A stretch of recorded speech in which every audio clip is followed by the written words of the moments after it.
드물 때 저녁이니까 예수님은 성만찬을 행하셨습니다. 최초로 주님이 성만찬을 행했어요. 우리는 지금 저녁이 아니라 낮에 향하기 때문에 그렇다고 오찬이 아니고 그냥 성찬이라고 얘기를 합니다. 그래서 저녁에 우리가 이제 성찬 예식을 하면 성만찬이라고 얘기를 하고 낮에 하면 그냥 성찬식이라 이렇게 합니다. 그래서 성찬식을 오늘 우리가 행하게 되었습니다. 그런데 성찬식 언제 했느냐? 예수님이 최초에 6월절에 하셨어요. 이 성찬 예식에 굉장한 하나님의 복음이 거기 들어있기 때문에 6월절이 바로 이 복음의 역사거든요. 6월절이 언제입니까? 이스라엘 사람들이 애굽에서 종살이 하다가 모세를 보내가지고 그들을 출애굽하도록 만들어요. 근데 바로 왕과 애굽 사람들이 얼마나 강팍한지 9번이나 재앙을 내리면서 보내라도 안 보내. 최종적으로 마지막 재앙이 애굽에 있는 모든 애굽 사람들의 장자들이 다 죽는 그런 심판을 재앙을 내립니다. 얼마나 무섭겠어요. 그날 저녁에 이제 애굽에 있는 집마다 다 초상집이 되어버리는 거예요. 장자가 다 죽어버려. 그런데 죽음의 사자가 애굽을 막 돌아다니면서 장자들을 죽이는데 이스라엘 사람들은 양을 잡아서 먹고 그 피를 문설주에다 딱 발라. 그러면 죽음의 사자가 딱 왔다가 피를 보는 순간 이 집은 아니다. 그리고 훌쩍 넘어가요. 6월 넘어갔다. 6월절입니다. 죽음의 사자가 거기서 죽음을 행하지 않고 훌쩍 넘어서 가서 6월절입니다. 왜 넘어갔어요? 피가 있으니까. 어린 양의 피, 그 피가 우리 죄를 사하고 우리를 죄에서 구원하도록 만들었기 때문에 6월절 어린 양의 피를 보고 훌쩍 넘어갔어요. 출애굽기 12장 13절에 이렇게 말합니다. 내가 애굽 땅을 칠 때에 그 피가 너희가 사는 집에 있어 너희를 위하여 표적이 될지라. 내가 피를 볼 때 너희를 넘어가리니 재앙이 너에게 내려 멸하지 아니할 것이다. 피를 볼 때 다른 거 없어요. 무설제 피만 보면 그 무시무시한 죽음의 사자가 막 장자들을 다 죽이 지나가는데 피만 보면 그 집은 훌쩍 넘어가요. 그런데 우리 예수님이 바로 그 6월절 어린 양, 그때 한 양이 죽어 집집마다 잡아먹고 거기다가 피를 발랐는데 우리 예수님이 우리 모두의 어린 양이 되셨어요. 고린도전서 5장 7절에 보면 우리의 6월절 양 곧 그리스도께서 희생되셨느니라. 예수님이 6월절 어린 양처럼 십자가에 죽으시고 그의 몸이 찢기시고 상하시고 십자가에서 흘리신 피가 내 심령의 문설주에 다 발려 있으면 어둠이 영이 오고 사망이 내게 다가왔다가도 피를 보는 순간에 넘어가 버려요. 접근 못해요.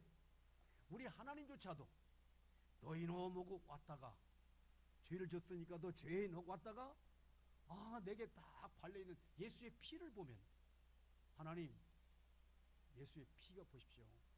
내 죄를 위해 예수님 죽으셨잖아요. 피를 보세요. 그러면 하나님조차도 알았다 하고 하나님께서 넘어가셔요. 그래서 예수의 피가 그렇게 중요한 거예요. 6월절 어린 양의 피. 성찬 예식을 행하면서 우리가 포도주를 마시게 됩니다. 마시기 전에 먼저 떡을 먹어요.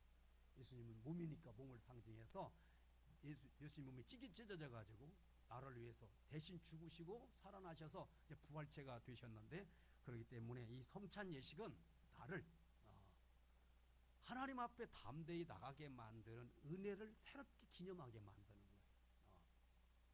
하나님 앞에 나가서 하나님 나라를 받으시도록 만드는, 하나님 앞에 드려지는 거룩한 예식이 되게 만드는 거예요. 여러분, 하나님은 거룩하신 분이에요. 누가 하나님 앞에 설 수 있겠어요? 감히. 하나님을 만나면요 즉사합니다. 하나님은 거룩하시고 인간은 악하니까 악한 인간이 하나님께 서면 즉사해버려요. 무시무시한 거예요. 그런데 즉사하지 않아요. 왜 즉사해요? 죄인이니까. 죄인이 감히 거룩하신 하나님을 볼 수가 없어. 보는 순간에 죽어버려. 그런데 예수의 피를 바르고 나오면, 예수의 피를 볼 때 내 모든 죄가 다 사라지고 나를 의롭게 하시기 때문에 하나님이 나를 죽이지 않고 나를 오히려 받으시면서 환영하시면서 내 딸 왔구나, 내 아들이 왔구나 하고 하나님께서 환영하시는 거예요. 그만큼 예수의 피가 우리를 의롭게 만드시고 거룩하게 만들었어요. 그 피를 의지하지 않고는 하나님께 나갈 수가 없습니다. 요한복음 6장 54절에 이렇게 쓰고 있습니다. 내 살을 먹고 내 피를 마시는 자는 영생을 가졌고 마지막 날에 내가 그를 다시 살리리라. 예수의 피를 의지해서 나오고 그 몸을 먹고 마시고 나오면은 하나님께서 마지막 날 그것 때문에 내가 잘나고 의롭게 사는 게 아니라 그것 때문에 예수의 피와 살 때문에 하나님이 나를 살리셔서 부활하셔서 하늘나라에 이르게 만든다는 겁니다. 그러므로 우리가 행하는 이 성찬 예식이 얼마나 중요한지 몰라요. 단순한 하나의 의식이 아닙니다. 의식이 아니고 이 예식을 통해서 내 신앙이 새롭게 고백되는 거예요. 이게 뭐라고 얘기했습니까? 고린도전서 11장 24절에 보면은 축사하시고 때에 이르시되 이것은 너희를 위해 위하는 내 몸이니 이것을 행하여 나를 기념하라 그랬어요. 기념하라는 뭐예요? 기억하라는 거예요. 우리는 잊어버려 잘. 복음 듣고 예수 믿고 구원받아 하나님의 자녀되고 예수의 피를 의지해 나오면 하나님께서 나를 받으신다, 의롭다 하셨다, 이 복음 다 알아요. 근데 시간이 지나면 그거 잊어버려. 그러니까 다시 성찬 예식을 통해서 이걸 기념해. 다시 내가 누구냐, 예수님이 십자가에서 죽으심으로 정말 그의 몸이 찢기셔서 내 몸을 거룩하게 만들고 내가 그리스도와 한 몸이 되게 만들고 그분이 피를 흘리셔서 그 피로 내 죄를 사함받아서 의롭게 되었다고 하는 사실을 다시 기억하라. 성찬 예식은 많이 행할수록 좋은 거예요. 이게 많이 그냥 횟수가 많아서 좋은 게 아니라 많이 하면서 많이 신앙 고백이 이루어진다. 나는 예수와 함께 죽어서 주님을 지킨 것처럼 내 자신이 찢어지고 망해야 되는데 주님이 대신 그렇게 찢기셔서 나를 의롭다 하시고 주님이 대신 피를 흘리셔서 나를 의롭게 하셨다는 사실을 다시 한번 신앙으로 고백하는, 이게 성찬 예식의 큰 하나님의 은혜입니다. 기념해야 돼요. 뭘 기념해? 그냥 하나의 성찬 예식을 하니까 기념해야 돼. 뭘 기념해? 예수님이 내 죄를 위해 죽으심으로, 그 몸이 찢겨 죽으심으로 내 모든 죄가 다 해결되고 옛사람이 죽어버렸고 주님이 십자가에 피를 흘리심으로 내 모든 죄가 다 사함받아서 의롭게 됐다는 사실을 다시 기념하는 거예요. 이게 성찬 예식입니다. 오늘 그냥 내 앞에 주니까 빵 한 조각 먹는 것이 아니고 예수님의 몸으로 찢기셔서 내가 예수의 몸에 참여하고 예수의 거룩한 몸에 참여하는 그런 역사가 일어나야 된다. 우리는 자칫 신앙생활하면서 너무나 형식적이고 내 형편에 맞게 그렇게 살아갈 때가 얼마나 많은지 모릅니다. 형식적인 예배가 예식이 아니에요. 세계 2차 대전이 끝났을 쯤에 한 비행기가 그 B-29 비행기래요. 그다 세계 각 사람들을 태우고 이제 가는데 가다가 그냥 비행기 고장 나버렸어요. 그러니까 낙하산을 다 주면서 빨리 뛰어내려라. 그래 살으니까. 그 낙하산 하나씩 다 짊어지고 어떻게 해야 되는지 다 가르쳐줬어요. 자 빨리 뛰어내리라고. 나 안 내려. 독일 사람들한테 히틀러의 명령이다 그랬더니 하이 히틀러 하고 막 딱 뛰어내렸어요. 일본 사람들한테는 천황폐하의 명령이다 뛰어내라 그랬더니 소데스카 하고 막 뛰어내려버렸어요. 한국 사람들은 세종대왕의 명령이다 안 내려가요. 이순신 장군의 명령이다 안 뛰어내려. 그러니까 뛰어내리는 거 돈 안 받는다 공짜다 그랬더니 정말? 하면서 팍 뛰어내려요. 한국 사람들은 공짜를 좋아해요. 그래서 공짜라면 다 되는데 여러분 공짜입니다. 우리가 구원받는 것 내가 돈 한 푼 안 내도 돼요. 공짜예요. 근데 공짜가 아니에요. 왜? 내가 돈 안 내지 우리 하나님은 당신 자신의 아들을 보내서 십자가에 죽으심으로 내 죄값을 다 담당하셨어요. 공짜가 아니에요. 내가 돈 안 냈을 뿐이에요. 우리 하나님이 나를 위해서 자기 자신을 내어주시고 우리를 죄에서 구원해 주었습니다. 공짜가 아니에요. 너무나 값진. 성찬 예식 행하면서 이게 바로 이게 내 죄를 사하고 나를 죄에서 구원하기 위한 하나님의 사랑의 은혜의 징표이기 때문에 그걸 상징적으로 받아들이면서 내 마음으로 천주교나 이런 데서는 이 자체가 주님의 살이고 피라고 이렇게 그래서 감히 끝나고 나면요 포도주도 아무나 이렇게 버리면 안 돼요. 주님의 살이 됐으니까 피가 됐으니까. 그런데 우리는 화채설이 아닌 상징입니다. 상징적으로 그렇기 때문에 문제는 내 마음에 이것이 주님의 몸이냐 피냐가 아니라 주님의 피와 살을 내가 기념하고 그 은혜로 구원받아 하나님의 자녀됐다는 사실을 다시 한번 신앙으로 고백하는 그것이 중요한 겁니다. 그리고 성찬 예식에 또 하나의 의미가 있어요. 동관이 성찬 예식을 행하는 모든 성도가 이것을 통해서 우리는 하나라는 얘기입니다. 같은 주님의 살을 먹어서 주님 안에서 같은 몸이 되는 거예요. 같은 주님의 피를 마심으로 우리가 같은 예수의 피가 우리 속에 흐르는 한 몸이고 한 형제고 자매고 지체라는 얘기입니다. 그래서 성찬식을 드리면서 내가 먹는 살을 너도 먹고 이게 예수님의 몸이니까, 내가 마시는 잔을 너도 마시고 예수님 피니까 같이 예수의 피가 흐르고 같은 예수의 몸, 예수의 지체가 됐다는 사실을 깨닫게 만드는 것이 이 성찬입니다. 이 사람들은 이런 것들을 자기 좋은 대로 해석하려고 그래요. 초등학교에서 시험을 하나 냈는데요. 뭐뭇은 뭐뭐다 하면서 네모를 만들어 놓고 답을 쓰게 만들었어요. 그런데 이런 문제가 있었습니다. 계란을 먹을 때는 뭐뭇을 쳐먹는다. 계란을 먹을 때는 뭐 두자로 뭐죠? 계란 먹을 때는 뭐 쳐먹어요? 뭐를 쳐서 먹어요? 소금이지. 그러니까 소금, 네모를 2개 만들어 놓고 계란을 먹을 때는 네모 그 다음에 쳐서 먹는다.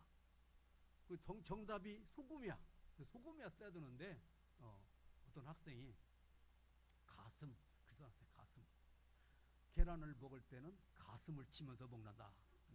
팍팍 그런 경험대로 자기 좋은 대로 해석한 거죠. 내가 경험하고 내가 알고 내가 필요하다 생각한 대로 해석한다. 근데 이런 것은 성찬 예식이나 이런 것은 내 좋은 대로 내 경험대로 해석하면 안 돼요. 주님이 주신 말씀 그대로 뭐예요? 우리는 이 예식에 참여함으로 한 지체가 되고 한 형제가 되고 한 식구가 되고 한 공동체가 되었다는 겁니다. 그걸 깨닫는 겁니다. 그냥 먹을 때 먹지 말고 저분이 먹었던 주님의 살 나도 먹고 너나 나나 같은 한 몸, 한 지체 그렇게 되었다는 사실을 깨닫게 만드는 것이 성찬 예식입니다. 고린도전서 11장 17절 보면 21절에 보니까 이렇게 씁니다. 고린도전서 11장 21절 이는 먹을 때 각각 자기의 만찬을 먼저 갖다 먹음으로 어떤 사람은 시장하고 어떤 사람은 취하니라. 고린도 교회가요 성찬 예식을 하는데 고린도 지역의 사람들이 돈이 많은 사람은 부자고 그러니까 사람들을 경영해 일을 해. 그러면은 일 시켜놓고 때가 되면 교회로 와요. 성찬 예식을 하고. 근데 이 교회는 부자들만 있는 게 아니야. 가난한 사람도 있고 종들도 있어요. 그러면 일이 끝나서 예배 시간에 와야 되는데 돈이 많은 부자들은 주인들은 다 일 시켜놓고 끝내놓고 시간 맞춰 와. 그렇지만 그렇지 않은 사람은 주인이 맡겨놓은 일을 다 끝내 온단 말이에요. 뒷정리 다 하고 또 집에 가서 씻고 그리고 와야 되니까 늦게 와. 그럼 부자들 돈도 많이 있는 이 사람들은 먼저 와가지고 우리처럼 이렇게 해서 떼어주는 게 아니라 하나씩 먹는 게 아니라 큰 떡을 갖다 놔요. 빵을. 그리고 포도주 잔을 큰 항아리에다 담아놔. 그리고 와서 자기가 직접 떼먹는 거야. 원래 성찬 예식을 또 그렇게 해요. 이제 한 몸, 한 떡을 갖다 놓고 내가 먹고 싶은 만큼 떼다가 먹는 거야. 근데 고린도 교인들은 이 돈 많은 부자들이 먼저 와가지고 아직 가난한 사람들 오기 전에 자기들이 떡을 먹고 싶은 만큼 몽땅 떠다가 다 먹고 나니까 나중에 가난한 사람들이 먹을 게 없네. 포도주도 그냥 자기들이 먹고 싶을 때 벌컥 마셔가지고 다 취해버렸어요. 나중에 온 사람은 마실 포도주가 없어. 그러니까 지금 바울 사도가 고린도 교회에다가 책망하는 거예요. 아니 교회가 한 지체고 한 몸인데 있는 사람과 없는 사람이 이렇게 차별당하면 어떻게 하냐. 좀 기다렸다가 같이 와서 같이 적당하게 나눠 먹으면서 주님의 피와 살에 몸에 참여하는 일이 있어야지 그러면 되느냐. 그래서 고린도서에 이 책망하는 고린도 교회를 책망하는 말씀이 있어요. 우리는 많은 경우에 우리는 이렇게 막 떡을 갖다 놓고 마음대로 떼먹는 거 아니니까 똑같이 많은 분배해서 먹을 수 있지만 떡이 문제가 아니에요. 마음 자체가 나는 부자다. 너고 틀려. 나는 이런 사람이야, 너고 틀려. 그게 아니에요. 우리 모두는 돈이 많은 사람이나 없는 사람이나, 많이 배운 사람이나 못 배운 사람이나, 인물이 잘난 사람이나 못난 사람이나, 젊은 사람이나 노인이나 다 똑같아. 예수 안에서 같은 살을 똑같이 나눠 먹고 같은 사랑을 나누면서 한 지체가 되는 겁니다.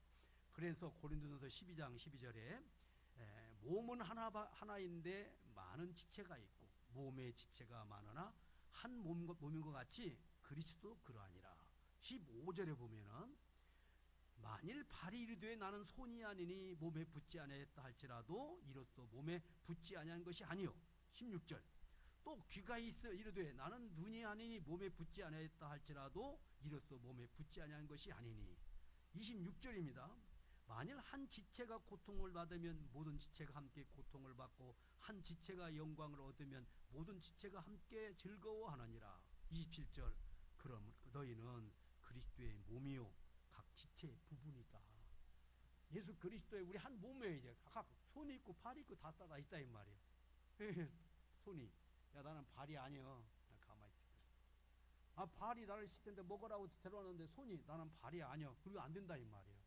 또 손이 먹으려고 하는데 발이 나는 손이 아니고 안 가고 있어. 그럼 어떻게 먹겠어요? 가다 먹으려면. 서로 살아 움직이는 게 한 몸이니까 가고 먹고 할 수 있도록 한 몸이 움직이지 않나 이 말이에요. 성령교회 성도들은 예수 그리스도의 각 몸의 지체 부분이요. 어떤 사람은 손가락, 어떤 사람은 손톱, 어떤 사람은 발, 각자가 지체 부분이 있어요. 한쪽이 없으면 안 돼. 팔 한쪽 없으면 안 돼. 이게 한 몸이야. 이게 이쪽 팔 다 있어야 돼. 아이고 누구 뭐야? 아이고 저 사람 우리 성령교회 없어도 괜찮아. 아니에요. 없으면 안 되는 소중한 사람들, 한 몸인 거예요. 그래서 우리가 같이 한 몸으로 사랑의 교제를 나눠야지 너는 너 나는 나 상관없이 살아가면 안 된다 이 말이에요. 찬송 중에 우리 찬양에는 없지만 이런 찬양이 있습니다. 나로 주님 어깨 위에 서게 하소서라는 찬양인데, 내 처지가 말이 아닐 땐 내 영혼 한없이 슬프고 어려울 땐 내 마음 한없이 무겁다. 그럴 때마다 당신이 내 옆에 살짝 와서 위로할 때까지 나는 조용히 여기 머물리이다. 당신이 나를 일으켜 세워주면 나는 산 위에 우뚝 설 수 있고, 또 당신이 세워주면 폭풍우 치는 바다 가운데서도 걸을 수 있다. 내가 당신 어깨 위에 설 때 강해짐으로 내가 감당하는 것보다 더 높이 세우리다. 그 당신, 그분이 하나님일 수 있죠. 그런데 우리 하나님은 오늘도 각 지체를 통해 역사하죠. 네가 내 곁에 와서 내게 위로해 줄 때까지 기다리다가 그 위로를 받고 새 힘을 얻는다. 네가 와서 나를 버텨줄 때 내가 네 위에 서서 너로 인하여 새 힘을 얻는 역사가 일어난다. 우리 그리스도 한 몸이기 때문에 서로 있어서 다른 사람들에게 힘과 용기가 되어주는 그런 믿음의 사람이 되고, 특별히 성찬 예식을 통해서 우리가 한 몸이고 하나 되고 주님의 은혜로 우리 몸이 거룩해서 이제 주님 오신 날 부활체로 바뀌어지게 되고, 예수의 피로 우리가 죄사함 받아서 언제든지 하나님 갈 때 주님 보십시오 예수의 피입니다 라고 오면 주님께서 그 피를 보시고 오냐 하고 우리를 받아주기 때문에 그런 믿음으로 포도주와 떡과 포도주를 받는 성찬 예식이 되기를 주의 이름으로 축원합니다. 기도하시겠습니다.